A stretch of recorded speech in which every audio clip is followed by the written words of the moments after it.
जय हिंद साथियों। Learning with फुलकारियाज platform पर आप सभी का एक बार फिर से हार्दिक स्वागत है। आज की वीडियो में हम किसान सभाओं के बारे में विस्तृत में जानेंगे कि ये किसान सभाओं का गठन क्यों हुआ और किसान सभा के गठन से ये किसानों के शोषण में किस प्रकार से सुधार हुआ था।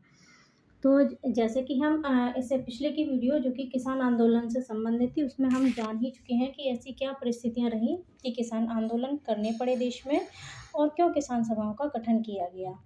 तो आप जानते हैं कि 1856 में जब अवध का ब्रिटिश शासन में विलय हो गया था, उसके पश्चात तो 1857 के विद्रोह के पश्चात अवध के तालुकेदारों को उनकी भूमि लौटा दी गई। इससे प्रांतों में कृषि व्यवस्था पर तालुकेदारों या बड़े जमींदारों का नियंत्रण और बढ़ गया। कृषक का एक बड़ा वर्ग जो था वो इन तालुकेदारों या फिर जमींदार कहें, इनके मनमाने अत्याचारों से पीड़ित हो चुका था, जिसमें वो जो नीतियाँ अपनाते थे वो थी लगान की दरें बढ़ा देते थे, भूमि से उनको बेदखल कर दिया जाता था, उनकी भूमि को छीन लिया जाता था, अवैध टैक्स लगा देते थे, उन पर नज़र रखते थे इत्यादि उनके प्रकार थे, जिससे किसानों का शोषण किया जा रहा था। फिर प्रथम विश्व युद्ध के उपरांत जो अनाज और जो आवश्यक चीज़ें जो भी होती हैं उसके दाम भी काफ़ी बढ़ गए थे। इससे उत्तर प्रदेश के किसानों की दशा जो है अत्यंत दयनीय भी हो गई थी। इस प्रकार जो है तालुकेदारों और जमींदारों के विरुद्ध किसान संगठन हुए और विद्रोह भी हुए थे। अगर बात करें अवध क्षेत्र की, तो अवध क्षेत्र में किसानों को शोषण के विरुद्ध संगठित करने का जो सबसे पहला प्रयास था वो होम रूल लीग के कार्यकर्ताओं ने किया था। होम रूल लीग की जो सदस्य थे, जिसमें अगर हम बात करें तो होम रूल लीग के सदस्यों में एक मिनट देखिए, तो अवध क्षेत्र में किसानों को किसने संगठित किया, तो होम रूल लीग के कार्यकर्ताओं ने किया था। और इसमें कौन कौन से नाम हम देखेंगे, तो ये देखिए सन 1918 में जो है यूपी किसान सभा का गठन किया गया था। सन याद रखनी है, सन 1918 में यूपी यानी कि उत्तर प्रदेश किसान सभा का गठन किया गया था, जो कि होम रूल लीग के कार्यकर्ता जो कौन कौन से थे, गौरी शंकर मिश्रा थे, इंद्र नारायण द्विवेदी थे और मदन मोहन मालवीय। इन तीनों का नाम आपको याद रखना है। इन तीनों के द्वारा किसान सभा का गठन किया गया था, यूपी किसान सभा का गठन। तो कैसे याद रखेंगे, मिश्रा, द्विवेदी और मालवीय, मिश्रा, द्विवेदी और मालवीय। तो आप 2-3 बार ऐसे कहेंगे तो आपको याद आ जाएगा। मिश्रा यानी कि गौरी शंकर मिश्रा, द्विवेदी यानी कि इंद्र नारायण द्विवेदी और मदन मोहन मालवीय। इन तीनों ने जो है यूपी किसान सभा का गठन किया था। फिर 1919 में जो है नाई धोबी बंद नामक एक आंदोलन चलाया गया था। इसमें क्या था कि जमींदार और जो तालुकेदार था उनका सामाजिक बहिष्कार किया गया, यानी कि अब इनका किसी भी काम में नहीं आएंगे। इसके बाद महत्वपूर्ण जो है सन 1920 में अवध किसान सभा का गठन किया गया था। याद रखिए, 1918 में तो यूपी किसान सभा है, जबकि 1920 में अवध किसान सभा है, जो कि बाबा रामचंद्र के द्वारा इसका गठन किया गया था। इसके संस्थापकों का नाम आपको याद रखना है, क्योंकि अभी आप देखिए, अभी जो हालिया जो यूपी पीसीएस 2023 का एग्ज़ाम हुआ है, उसमें भी इस टॉपिक से प्रश्न बना है किसान सभा को लेकर। तो ये एक महत्वपूर्ण टॉपिक है और इसके संस्थापक आपको अवश्य याद, संस्थापक और बाकी के जो भी सदस्य हैं उन सभी के नाम आपको अवश्य देखते जाने हैं साथ साथ।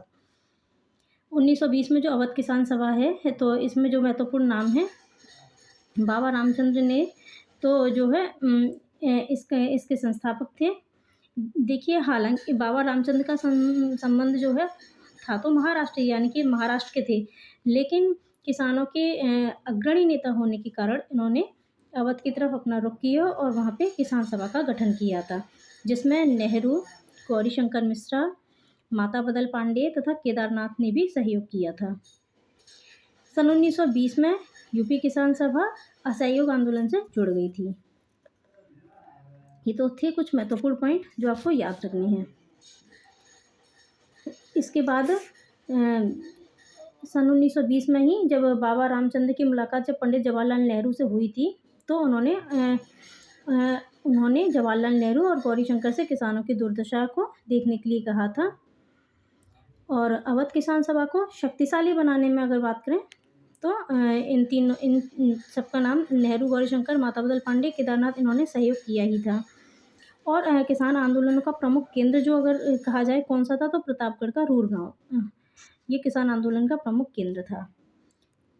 इसके बाद अवध किसान सभा में किसानों से जो किसान आंदोलन हुए थे 1920 की जो बात चल रही, जो असहयोग आंदोलन में इसका विलय हुआ था यहाँ पे प्रतापगढ़ में, जो ये जो चल रहा था, तो इसमें अवध किसान सभा ने क्या कहा कि किसानों से जो बेदखली उनकी हो रही थी, उनको भूमि ना जोतने तथा बेकार ना करने की अपील की गई थी।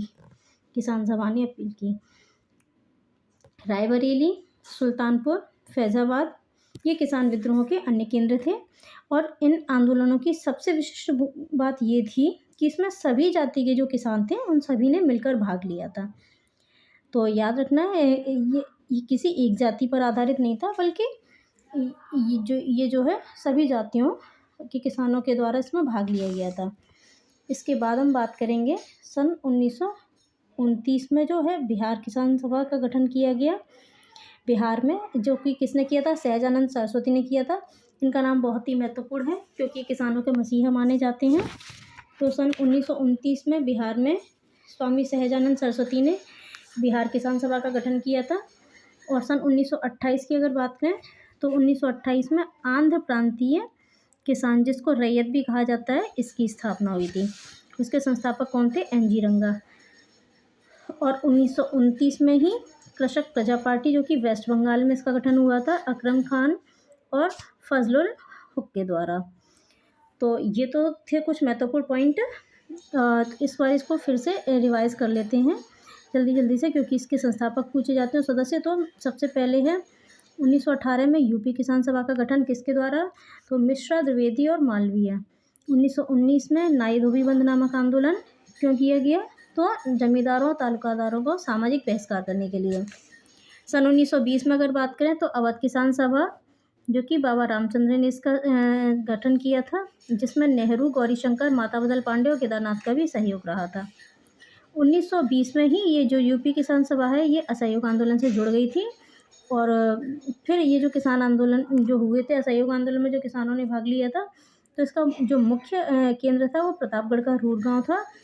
जबकि मैंने बताया रायबरेली, फैज़ाबाद और सुल्तानपुर ये अन्य केंद्र थे। और सभी जाति के किसानों ने इन किसान आंदोलनों में भाग लिया था। 1929 में है बात करें तो बिहार किसान सभा 1929 में बिहार किसान सभा का गठन किया गया था स्वामी सहजानंद सरस्वती के द्वारा। और 1928 में आंध्र प्रांतीय किसान सभा की स्थापना की गई थी। इसके संस्थापक हैं एनजी रंगा। बहुत महत्वपूर्ण है, ये दोनों ही नाम आपको याद रखने हैं। यूपी वाला नाम एक तो याद रखना है आपको। अब बात 1929 में है कृषक प्रजा पार्टी।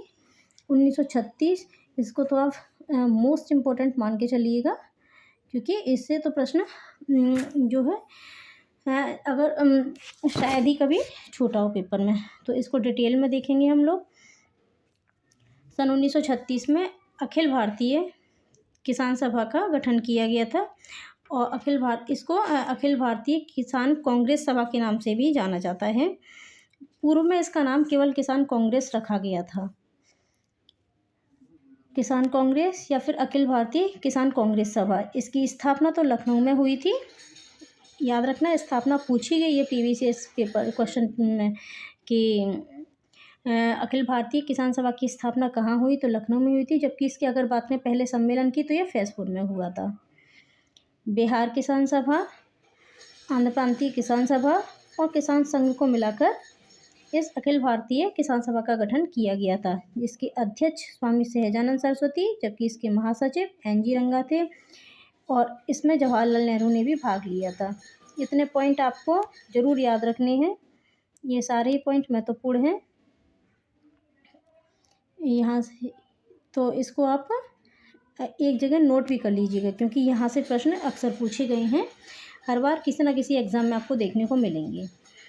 तो एक तो अध्यक्ष, महासचिव, और इसमें कन्फ्यूज़न नहीं होना है, क्योंकि बच्चे कभी कभी एनजी रंगा जो कि किसके अध्यक्ष थे, आंध्र प्रांतीय किसान सभा के, तो बच्चे यहाँ इनको ही अध्यक्ष समझ के टिक कर आते हैं। तो इसके अध्यक्ष तो स्वामी सहजानंद सरस्वती हैं, जो कि बिहार की किसान सभा के थे, लेकिन इसके सचिव जो है NG रंगा हैं।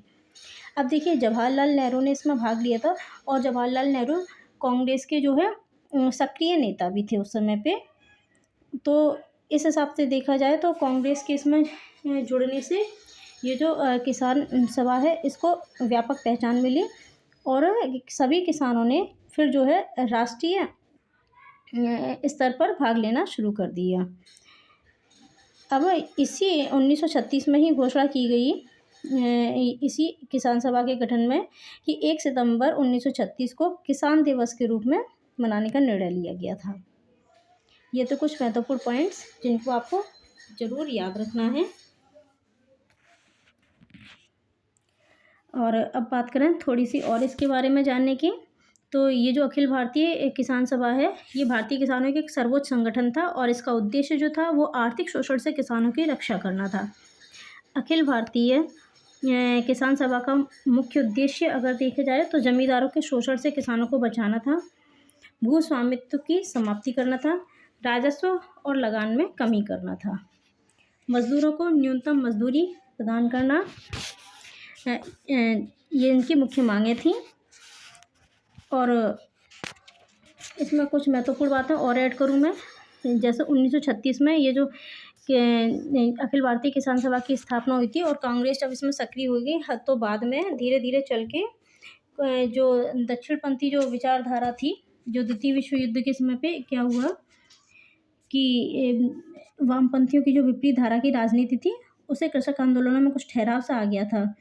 लेकिन बाद में जो भारत छोड़ो आंदोलन था उसके दौरान किसान सभा के साम्यवादी और गैर साम्यवादियों के बीच मतभेद हो गए थे, और ये इतने हो गए कि जो महत्वपूर्ण नेता थे जो कि अखिल भारतीय किसान सभा से जुड़े थे, जिसमें सहजानंद सरस्वती, NG रंगा, और उसमें एक इंदुलाल याज्ञिक भी थे, मैं इनका नाम बोलना भूल गई थी, इंदुलाल याज्ञिक भी इससे जुड़े हुए थे।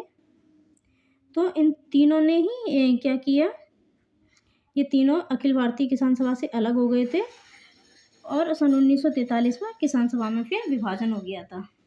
हालांकि ये पॉइंट इतने महत्वपूर्ण नहीं है, पर आप किसान सभा से रिलेटेड पॉइंट है इसलिए मैंने बता दी हैं, तो ये भी आपको याद रखनी है।